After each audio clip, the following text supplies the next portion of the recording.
समृद्धि की पाठशाला में आपका स्वागत है। मैं हूं आशु दत्त। राकेश जैन जी से आप वाकिफ़ हैं, फ्रंट लाइन में हैं। ये हमारे साथ और भी बाकी एपिसोड्स में रह चुके हैं। आकाश जैन जी इक्विटी रिसर्च देखते हैं एचकॉन में, वो भी हमारे साथ हैं, उनसे भी बात करेंगे। Nagendra Kumar ji national stock exchange से आए हुए हैं। एक बहुत ही दिलचस्प टॉपिक पे हम चर्चा कर रहे थे, कॉर्पोरेट एक्शंस, जिसमें हमने बोनस और राइट्स की बात की। मगर कॉर्पोरेट एक्शंस में दो तीन और भी बहुत दिलचस्प चीज़ें हैं। एक है स्टॉक स्प्लिट, वो क्या होती है, हम उसके बारे में बात करेंगे। एक और चीज़ आप बहुत बार पढ़ते होंगे, कंपनी ने बाय बैक कर लिया है। ये बाय बैक क्या चीज़ होती है? और एक कभी कभी आप सुनते हैं कंपनी ने अपने प्रमोटर ने अपनी शेयर होल्डिंग बेच दी है, किसको हम कहते तो मर्जर्स एंड एक्विजिशंस हैं, मगर होता एक्विजिशन ही है। मर्जर का मतलब होता है दो कंपनियां का मिलाप, जैसे किसी की शादी हुई हो, मगर एक्विजिशन का मतलब जी हमने खरीद लिया है। तो जो लफ्ज़ मर्जर एंड एक्विजिशन है, मगर ज़्यादातर इंडिया में एक्विजिशन ही चलता है। तो इससे अगर प्रमोटर निकल गया है, आपको छोड़ गया है, उससे आपके पे क्या क्या असर हो सकता है, और अगर आपको फ़िक्र करनी चाहिए नहीं, उसके बारे में हम बात करेंगे। तो दो तीन सवाल थे मेरे पास बोनस और राइट्स के, जो मैं पहले ले लेता हूँ। नागेंद्र जी, एक बड़ा सवाल ये उठता है कि जैसे राकेश जी कह रहे थे कि फॉर्म आता है, रिनाउंस कर दीजिए और ले लीजिए, या जो आपको खरीदना है खरीदे। तो वो ठीक है कि और लेना है मुझे या खरीदना है, मगर अगर मुझे रिनाउंस करना है, सबसे बड़ी दिक्कत ये है कि मुझे कोई ढूंढना पड़ेगा जिसको, अब 8,000 शेयर हैं, कंपनियां लिस्टेड हैं, मतलब कि ये कंपनी में किसी और को दिलचस्पी है कि नहीं। तो एक्सचेंज में कोई ऐसा प्लेटफॉर्म है जहां पर जाके मैं कह सकूं कि हाँ जी, ये आप बेच दीजिए? No, it's a very interesting question. See, today there is no mechanism. आज इंडिया में स्टॉक एक्सचेंज में आप राइट्स नहीं बेच सकते. You cannot buy or sell rights because it is all in physical.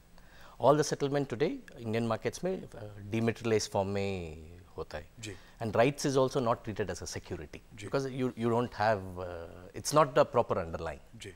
So until unless there is a provision to make this as an instrument and you have a proper ISIN, you have to make it tradable in the exchange, you will not be able to do it.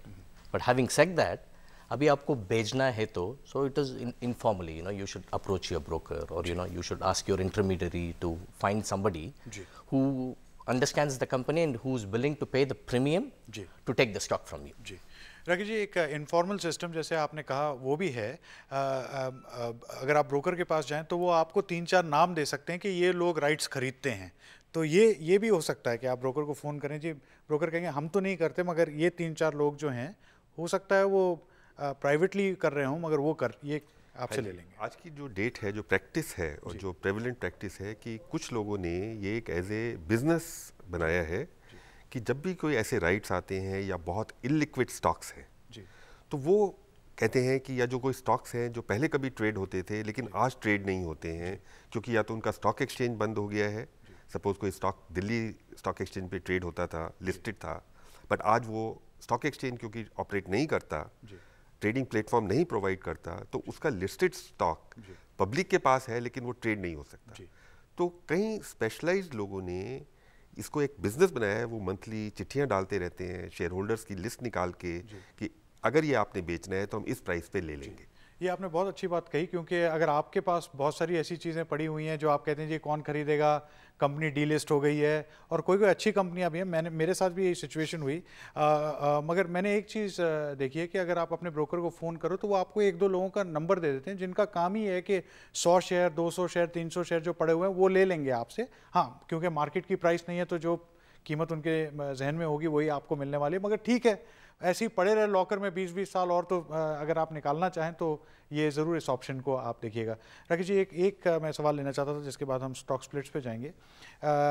एक company से मैं बात कर रहा था, उन्होंने कहा कि क्योंकि अब सेबी की रेगुलेशन ये है कि 75% से ज़्यादा एक प्रमोटर अपनी कंपनी में शेयर होल्डिंग नहीं रख सकता।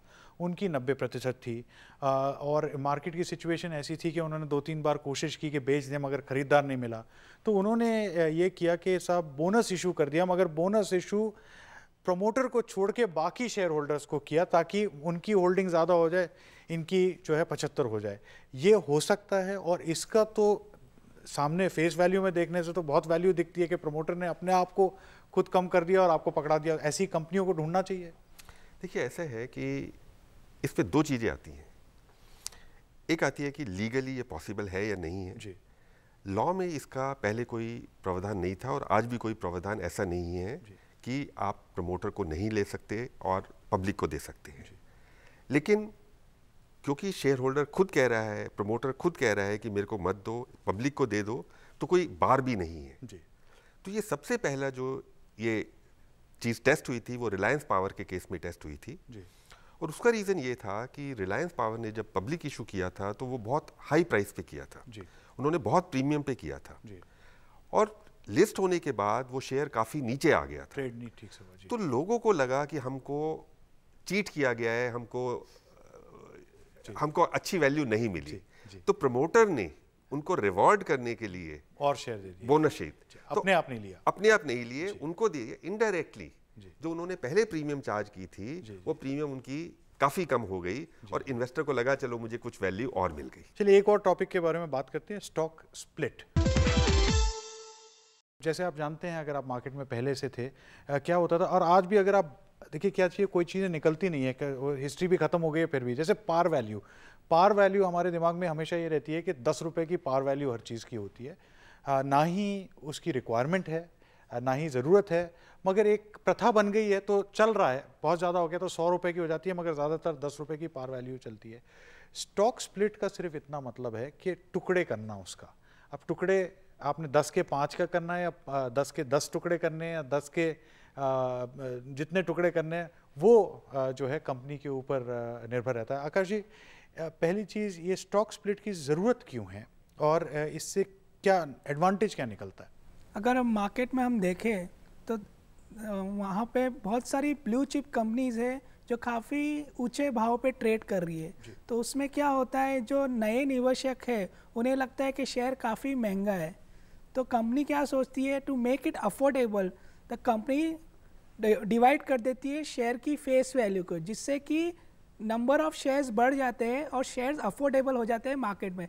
जैसे आज की तारीख में अगर देखें, पेज इंडस्ट्रीज करके कंपनी, उसका भाव है 6000। अगर कंपनी चाहे तो उसको अफोर्डेबल करने के लिए उसका स्टॉक स्प्लिट करके 10 से 2 रुपया कर सकती है, जिससे नंबर ऑफ शेयर्स बढ़ जाएंगे और कंपनी का भाव नीचे आ जाएगा, जिससे आम निवेशकों के लिए वो शेयर काफ़ी सस्ता हो जाएगा। और एक चीज़ क्या होता है कि कंपनी को लिक्विडिटी बढ़ानी होती है शेयर्स में, तो वो भी ये स्टॉक स्प्लिट करते ताकि लिक्विडिटी बढ़ जाए मार्केट में। जी। तो इसकी तुलना में फिर से एक गाड़ी के एग्जांपल से देना चाहता हूँ। आप अगर जाएं, गाड़ी कहते हैं जी 10 लाख की है, आप कहते हैं जी 10 लाख तो मेरे पास है नहीं, तो वो कहते हैं जी कोई बात नहीं, आप 10 इंस्टॉलमेंट में ख़रीद लो इसको, या 3 साल का हम आपको लोन दे देते हैं, आप महीने 36 महीने में आराम से दो। तो स्टॉक स्प्लिट की ऐसा है कि गाड़ी सस्ती नहीं हुई, गाड़ी तो वैसी की वैसी ही थी। फ़र्क ये हुआ कि आपकी जो आज सिचुएशन है उसके बेसिस पे आप खरीद सकते हो उसको। नहीं तो जैसे पहले मेरे पिताजी जब गाड़ी खरीदना चाहते थे, जब फिएट विएट चलती थी तो प्रोविडेंट फंड से निकालना पड़ता था, कोई लोन वोन मिलता नहीं था, तो हाथ से बाहर थी। इसलिए जो ये गाड़ियों की इतनी सेल बढ़ी है वो इसलिए कि छोटे टुकड़े हो गए हैं तो सब जाके खरीद सक रहे हैं उसको, तो यही कॉन्सेप्ट है। नागेंद्र जी, अगर स्टॉक स्प्लिट में और कोई रीज़न होता है जो कंपनी स्टॉक स्प्लिट करने की कोशिश करती है, क्योंकि कभी कभी हमने देखा है स्टॉक बहुत इलिक्विड है, मतलब 200 300 400 शेयर ट्रेड कर रहे हैं और जैसे ही स्प्लिट हो जाती है तो तेज़ी पकड़ जाता है। नहीं, यू आर एब्सोल्युटली राइट। इसमें स्टॉक स्प्लिट में the most important thing is for the existing share holder, it is you can't see it as a reward. उसको कुछ रिवॉर्ड ही नहीं, क्योंकि उन लोग का value of the stock continues के रिमेन द सेम। और ईपीएस कम हो जाते हैं क्योंकि शेयर्स बढ़ रहे हैं स्प्लिट के कारण, बट और शेयर होल्डर का EPS it remains the same. The only advantage here is for the market. People who were not able to buy the stock earlier, as he was pointing it out with Page as the Page Industries as the example, people who are not able to buy the stock earlier because of the high price. The moment it is high, right, nobody wants to buy or sell. Correct. Because liquidity automatically come ho jate hain. So you measure the performance of a stock. One way of measuring is also by how liquid it is. So the primary advantage of doing a stock split is to bring in liquidity and bring in fresh set of investors who have missed the bus because of the high price.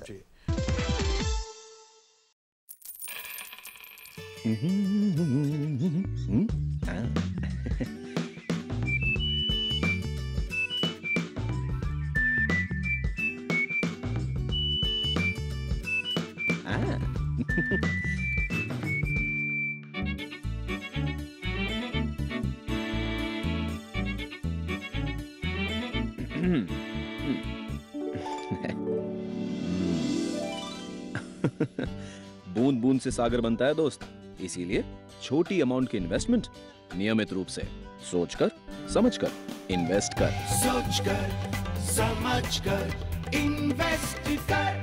NSE द्वारा निवेशकों के हित में जारी। NSE का index है Nifty और BSE का जो इंडेक्स है ये है सेंसेक्स। ये इंडेक्सेस कैसे इंडियन कैपिटल मार्केट में प्रैक्टिस में है सर, मुझे इसकी जानकारी चाहिए आपसे। और ये कहाँ कहाँ उपयोग होता है कैपिटल मार्केट में? समृद्धि की पाठशाला में हमारे साथ रहिएगा शनिवार सुबह 8:30 बजे सिर्फ और सिर्फ DD नेशनल पर। सोच कर समझ कर इन्वेस्ट कर। Issued in the interest of investors by NSE. Rakesh ji, एक चीज़ जो हम कभी कभी स्टॉक स्प्लिट हम सोचते हैं ये अफोर्डेबल हो गया शेयर, मगर कभी कभी ये भी होता है कि जो संस्थागत निवेशक होते हैं उनकी रिक्वायरमेंट होती है कि साहब जब तक शेयर जो है 10 लाख ट्रेड नहीं होता पर डे या 20 लाख ट्रेड नहीं होता, कितना भी अच्छा हो, हमें परमिशन नहीं है घुसने के लिए। ये एक कारण हो सकता है कि कंपनी बोलती है कि भाई संस्थागत निवेशकों को लाने के लिए शायद हमें इसकी लिक्विडिटी या इसकी ट्रेडिंग क्वांटिटी बढ़ानी पड़ेगी। देखिए, वॉल्यूम, आज जब संस्थागत इंस्टीट्यूशन देखते हैं तो वो वॉल्यूम भी देखते हैं और वैल्यू भी देखते हैं। स्प्लिट से वॉल्यूम में फ़र्क पड़ सकता है लेकिन वैल्यू में फ़र्क टेक्निकली एंड मैथमेटिकली नहीं पड़ता। स्प्लिट का जो मेन रीज़न है besides all what has been discussed is psychological. एक आदमी की एक साइकोलॉजी बनी हुई है कि वो एक शेयर नहीं खरीदना चाहता, वो 10 शेयर नहीं खरीदना चाहता, वो 100 शेयर खरीदना चाहता है। लाइक अगर मैं पेज इंडस्ट्री का ही एग्जांपल आगे बढ़ाऊं कि एक शेयर जो 6500 रुपये का है, तो अगर मुझे इसे 50,000 रुपये लगाने हैं तो मुझे सिर्फ 8 या 9 शेयर मिलेंगे। लेकिन 8-9 में मुझे लगता है मैं कुछ खरीद ही नहीं रहा और मेरे 60,000 रुपये लग गए। लेकिन अगर वही मुझे 80 शेयर मिल रहे हैं तो मुझे लगता है कि नहीं, मेरे को कुछ इन्वेस्टमेंट मिली है। तो ये जो है ये टोटल साइकोलॉजिकल फैक्टर है, बट ये बहुत इंपॉर्टेंट फैक्टर है। और साइकोलॉजी से जब क्वांटिटी दिखती है कि अब पहले जो शेयर 200 शेयर ट्रेड होते थे, आज वो 2000 शेयर ट्रेड हो रहे हैं या 3000 हो रहे हैं, तो उससे वॉल्यूम भी निकलता है, इन्वेस्टर जुड़ता है, पार्टिसिपेशन बढ़ता है, क्योंकि महंगा शेयर जनरली रिटेल नहीं खरीदता। तो फिर मैं फिर एक और प्रॉपर्टी की मिसाल लेना चाहता हूँ। कोई एग्रीकल्चरल प्लॉट खरीदता है 10 एकड़ का, उसके प्लॉट बना के बेचता है, तो जो है वो स्टॉक स्प्लिट हो गई, वो प्रॉपर्टी स्प्लिट है, ये स्टॉक स्प्लिट है। अगर आप ये जहन में रखें कि साइकोलॉजिकल है। कभी कभी जो है अगर अच्छी कंपनी है तो आप ये भी देखते हैं कि स्प्लिट के बाद उसकी कीमत जो है कुछ बढ़ ही जाती है, क्योंकि ज़्यादा लोग खरीदने आ जाते हैं। जैसे राकेश जी कह रहे थे, क्योंकि उनको लगता है चलो अब 100 का लॉट तो मिल रहा है मुझे, तो चले अब मैं ख़रीद लेता हूँ। तो अब एक और कॉन्सेप्ट जो बहुत ज़रूरी कॉन्सेप्ट है उसके बारे में बात करते हैं, वो है बाय बैक। हमारे मार्केट में ज़्यादा पुराना भी नहीं है बाय बैक, मगर बहुत सवाल उठते हैं बाय बैक के बारे में। अगर एक कंपनी अपने शेयर बाय बैक कर रही है तो क्यों कर रही है? उसके पास कैश ज़्यादा है? अगर उसके पास कैश ज़्यादा है तो कैश आपको क्यों नहीं दे रही? वो क्यों उसमें शेयर में क्यों खर्च कर रही है? अगर उसके पास इतना बाय बैक का पैसे ज़्यादा हैं तो वो उसके पास कोई बिज़नेस के प्लान नहीं है कि अपने शेयर बाय बैक करना चाहती है। तो आप जब बाय बैक देते हैं तो आप खुश मत हो जाइएगा, क्योंकि ज़्यादातर मार्केट में क्या होता है कि प्राइस ऊपर जाने शुरू हो जाती है जैसे बाय बैक की बात होती है। और बाय बैक कभी कभी जब कॉर्पोरेट एक्शन में अनाउंस होती है तो वो सिर्फ कह रहे हैं जी हम यहाँ तक खरीद सकते हैं, उसका मतलब ये नहीं है खरीद लिया। तो आप ध्यान रखिएगा, क्योंकि मैंने बहुत अनाउंसमेंट ऐसे सुनी है कि हम खरीद सकते हैं और कुछ नहीं करते हो, मगर सब खुश तो बाद में सब गड़बड़। इसलिए ये थोड़ी सी ध्यान रखिएगा ना जी। इस पे अगर आप कह सकें, एक तो होती है बाय बैक की परमिशन, क्योंकि कभी कभी कॉर्पोरेट एक्शन में आता है कि कंपनी ने कहा है हम 25% तक ले सकते हैं। दूसरी चीज़ है, अगर वो परमिशन ले लें तो अनिवार्य है, उन पे कंपलसरी है कि जाके अब वो ये बाय बैक करें। बाय बैक में क्या होता है, मल्टीपल रीजंस के लिए होता है। इफ़ पुराना एग्जांपल्स लेना है तो कैडबरीज का है, फिलिप्स का है, ओटिस का है। उसमें क्या है, उन लोग का ऑब्जेक्टिव क्या है बाय बैक के लिए? कोई आपका सवाल के हिसाब से कोई let us say they want to increase their stake because they don't want to service and they feel that they have lot of reserves. So that is one way of saying that it can be treated as a reward to the existing shareholder also, in the sense if the current market price is let us say 2,000 and if they want to buy it at 2,300 or 2,400, so there what is happening is they are giving an incentive for the shareholder to subscribe to the buyback offer so that they get an exit route, because currently if one other reason could be the stock is not that liquid, so there is no exit option available.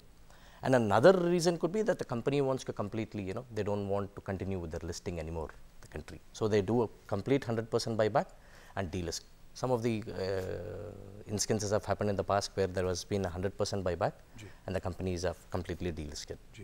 अगर जी मैं buyback के बारे में 2-3 और चीज़ें अहम topic लेना चाहता हूँ, मगर ये मैं पूछना चाहता हूँ आपसे कि एक कंपनी कहती है जी मैं बायबैक कर रही हूँ, तो मुझे कभी कभी जहन में आता है कि अगर ये ओपन ऑफ़र करती तो मुझे इनको 20-30-40% और देना पड़ता क्योंकि ओपन ऑफ़र में कीमत बढ़ती है। इसमें अगर आप अंतर बता सकें कि कंपनी ओपन ऑफ़र कब करती है और बायबैक कब करती है। आई थिंक मेरे हिसाब से ये ओपन ऑफ़र का जो टर्मिनोलॉजी है वो बायबैक के साथ नहीं चलता।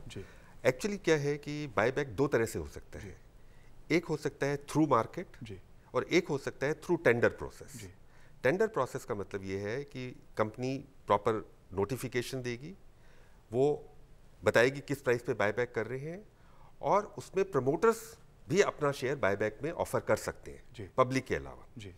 लेकिन उसमें मार्केट से कोई बाई नहीं होगी, मार्केट से कोई सेलिंग नहीं होगी। ये जैसे हम पब्लिक इशू करते हैं इस तरह से जो शेयर होल्डर है वो ऑफर देगा कंपनी को कि मैं इतने शेयर बेचना चाहता हूँ और जितने वो शेयर बेचना चाहता है सब्जेक्ट टू द लिमिट्स जो आईपीओ के रूल हैं इशू करने के, उसी के हिसाब से बायबैक के इशू आ जाते हैं। तो अगर मैं आपका ये ओपन वर्ड लेके चलूँ तो इसको हम ये एट बेस्ट टेंडर ऑफर कह सकते हैं। इसमें प्राइस फिक्सेशन के इश्यूज हैं जो सेबी की पूरी गाइडलाइन है जिसके बेसिस पे हम प्राइस फिक्सेशन कर सकते हैं और हमें मिनिमम प्राइस कम से कम जो सेबी गाइडलाइन है उससे जानना पड़ेगा। अगर हम उससे ज़्यादा देना चाहें तो कंपनी फ्री है देने के लिए। अब दूसरा सवाल जो आपका है कि ये कंपनियां करती क्यों हैं, नागेंद्र जी ने बताया डीलिस्टिंग कुड बी और अदर्स, लेकिन एक और बहुत अहम चीज़ है बायबैक में, वो है कि जब हम बायबैक करते हैं और मेरे पास सरप्लस पैसा है तो एक तो प्रमोटर की होल्डिंग बढ़ सकती है, लेकिन अगर टेंडर ऑफर है और प्रमोटर भी ऑफर कर रहा है, अगर मैं बायबैक कर रहा हूं तो उस पे मुझे टैक्स कैपिटल गेन का लगता है और अगर मैं मार्केट से बायबैक कर रहा हूं जिस पर एसटीटी लगती है और वो लॉन्ग टर्म है तो वो टैक्स फ्री है। तो मतलब टैक्स का भी इसमें एक बहुत इंपॉर्टेंट एस्पेक्ट है, फाइनेंशियल प्लानिंग का बहुत इंपॉर्टेंट एस्पेक्ट है। तो बहुत सारे कंसीडरेशन है जिसकी वजह से एक कंपनी बायबैक अनाउंस करती है। कंपनी को कभी कभी थ्रेट होता है कि कोई हॉस्टाइल टेक ओवर करके कंपनी को टेक ओवर कर ले, तो कंपनी को अगर लगता है कि कंपनी में काफ़ी ग्रोथ पोटेंशियल है, फ्यूचर ईयर्स में कंपनी काफ़ी अच्छा करेगी और कुछ टेक ओवर का थ्रेट भी है, तो companies tend to go for buyback so that they increase their promoter share holding और ताकि फ्यूचर प्लान्स का वो पूरा लाभ उठा सके।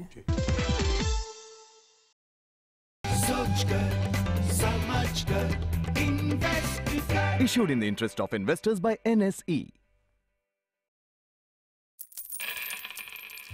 एक महीने में 5 किलो। इम्पॉसिबल। देखते हैं।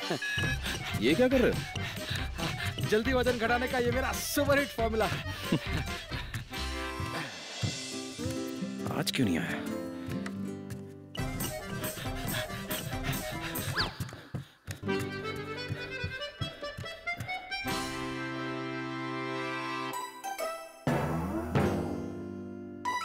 ये कैसे? अच्छी सेहत पानी है तो निरंतर एक्सरसाइज करो और अच्छे रिटर्न्स के लिए निरंतर निवेश करो। सोचकर समझकर इन्वेस्ट कर। सोचकर समझकर इन्वेस्ट कर। एनएसई द्वारा निवेशकों के हित में जारी। कोई म्यूचुअल फंड आपको कहता है जी मैंने 12% बनाए, तो आप सवाल पूछो हाँ जी निफ्टी तो चले गया 16%, आपने 12 बनाए। सर ये सेक्टर इंडिसेज क्या है, कृपया इसके बारे में विस्तृत जानकारी दें।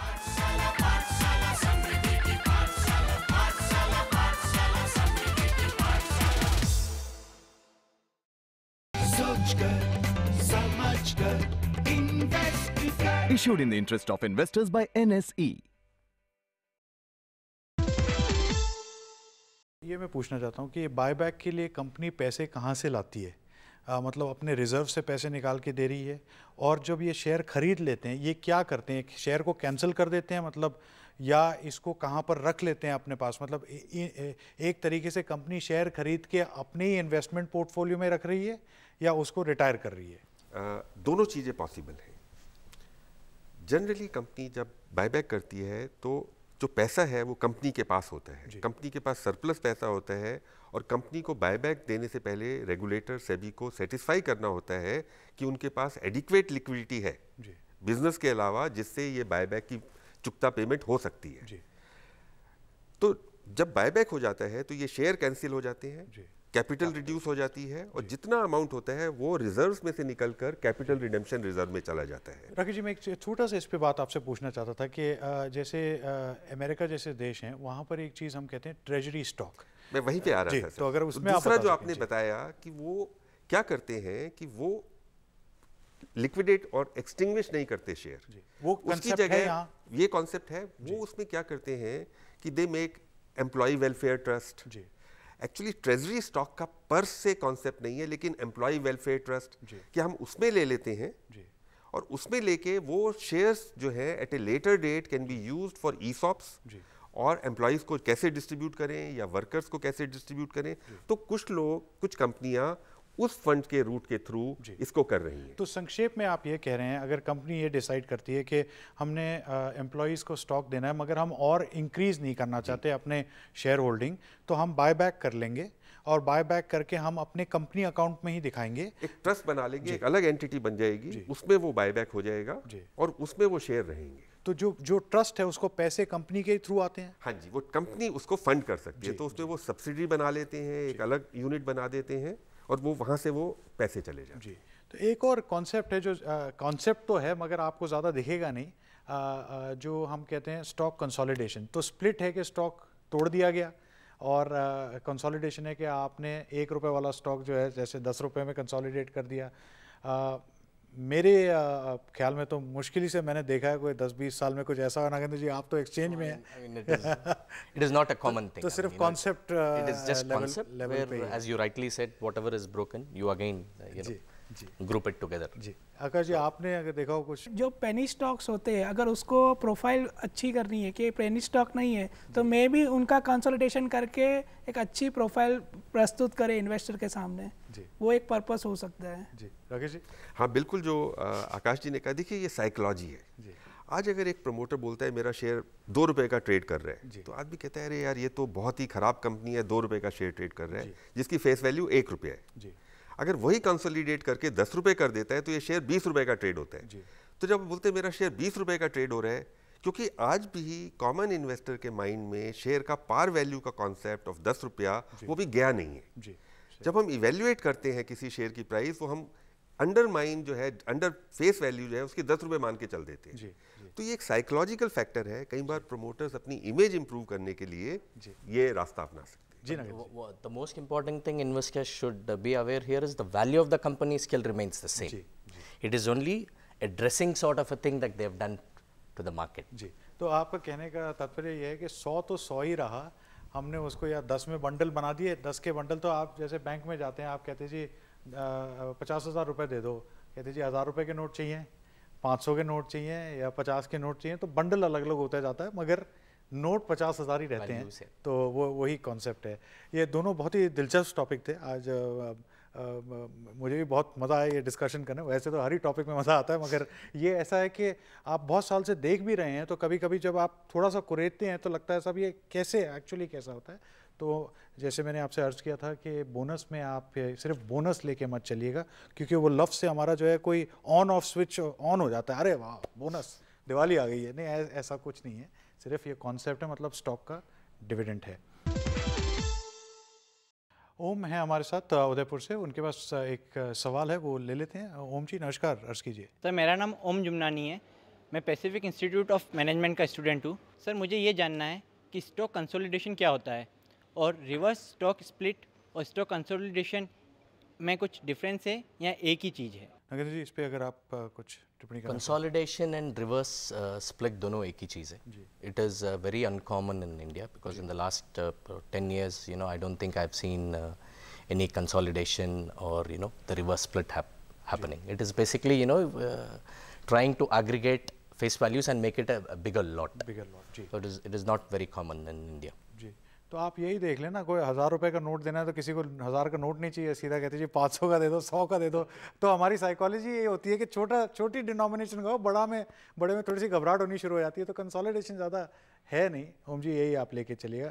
विधि जी भी हैं हमारे साथ, वो भी उदयपुर में ही हैं। विधि जी नमस्कार। मेरा नाम विधि जैन है, मैं पैसिफिक इंस्टीट्यूट ऑफ मैनेजमेंट की छात्रा हूँ। सर 1980 के दशक में विप्रो ने जो स्टॉक स्प्लिट किया था, तो उसी के संदर्भ में मैं जानना चाहूँगी कि स्टॉक स्प्लिट क्या होता है और कंपनियां ये रणनीति क्यों अपनाती है। विधि जी आपने जो उदाहरण लिया है वो एक अहम उदाहरण है, क्योंकि क्या होता है बहुत सारी स्टॉक स्प्लिट्स होती हैं जिसका ना कोई मीनिंग निकलती है ना कुछ और निकलती है। मगर राकेश जी कोई ऐसी कंपनियां जहां स्टॉक स्प्लिट्स होती हैं तो उसमें एक अगर हम कहें तो वैल्यू भी क्रिएट होती है, अगर इसके बारे में आप कुछ कह सकें। देखिए क्या है, जैसा पहले भी हमने कहा कि जब किसी भी कंपनी का शेयर बहुत ज़्यादा बढ़ जाता है तो बहुत सारे रिटेल इन्वेस्टर उसमें पार्टिसिपेट करना बंद कर देते हैं या कम कर देते हैं, और एक साइकोलॉजिकल फैक्टर आता है कि ये देखो अभी बहुत शेयर चल गया है। तो जो विप्रो शेयर की वो बात कर रहे हैं वो शेयर भी 10,000 12,000 रुपये के आसपास चला गया था। तो जब एक शेयर इतना ज़्यादा चला जाता है तो आदमी कहता है अब इससे कितना ज़्यादा जाएगा। तो उस वक्त मैनेजमेंट फील करता है कि अगर ये उसे स्प्लिट कर दें तो एक तो ये ज़्यादा रिटेल और ज़्यादा कस्टमर्स के अफोर्डेबल हो जाएगा साइकोलॉजिकली। प्रैक्टिकली आप 10,000 रुपये अगर इन्वेस्ट करें तो आप एक शेयर खरीद लीजिए, लेकिन वो एक शेयर से उनका एपेटाइट नहीं आता।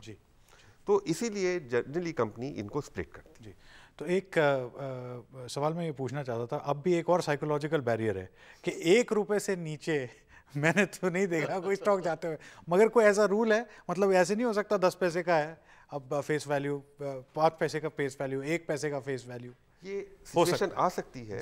आज की डेट में 1 रुपये के नीचे इसलिए नहीं जाते, थोड़ा सा कॉम्प्लिकेटेड हो जाता है, लेकिन अगर वैल्यूज बहुत हाई 1 रुपये वाले शेयर की हो जाएंगी तो वो भी हो सकता है। लाइक ओवरसीज होते हैं, पेंस में होते हैं शेयर्स। जी इनफैक्ट आपने बहुत इंटरेस्टिंग चीज़ की, बहुत सारे देशों में वैल्यू 1 सेंट या 1 पेंस पे ही रखते हैं ताकि लायबिलिटी कम रहे, तो वो उससे ज़्यादा करना ही नहीं चाहते। सिर्फ हमारे मार्केट में 10 रुपये हमने देखी थी, तो ये हो भी सकता है, मगर आज तक जो है ऐसी कोई मिसाल मैंने नहीं देखी।